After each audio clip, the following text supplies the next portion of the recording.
The journey has ended. Very sorry about that. It was always going to end this way, of course.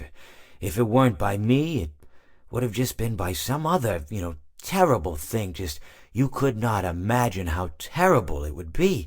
Just, I get scared thinking about it. I'm glad it's not me. It reminds me of a time I was speaking to my good friend Orville. We were sitting on a park bench watching the pigeons. I was on the left, he was on the... Oh, wait, was I on the right or left? Anyways, it doesn't matter. We were sitting on there watching the pigeons. And I said to Orville, "Friend, those birds are frozen." And he kind of looked at me like I'd lost my mind.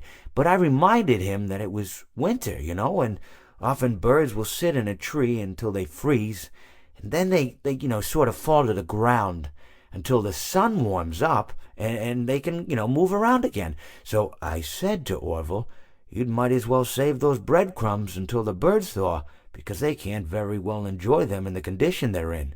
To which he asked what I meant, and asking what condition the crumbs should be in before he threw them to the birds, assuming that I meant the birds couldn't enjoy the breadcrumbs in the condition that the crumbs were in, when in fact I had meant the birds could not enjoy them in the condition that the birds were in, considering that the birds were frozen. So he took a moment and then threw his last handful onto the ground. I said to him, "Orville, why did you throw the breadcrumbs to the birds when I just told you they're frozen?" To which he responded, "The breadcrumbs are not frozen." Again, misunderstanding my words. I didn't mean to say that the breadcrumbs were frozen when I said I told you they're frozen. I'd been referring to the birds.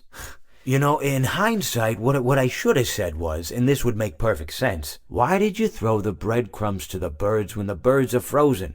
He misunderstood upon my correction, stating that he didn't know what else to do with the breadcrumbs, and that perhaps, when the birds thawed, they'd still be able to eat the crumbs. So I said to Orville, and this is what I said to him, I said, "Orville, the birds may be dead."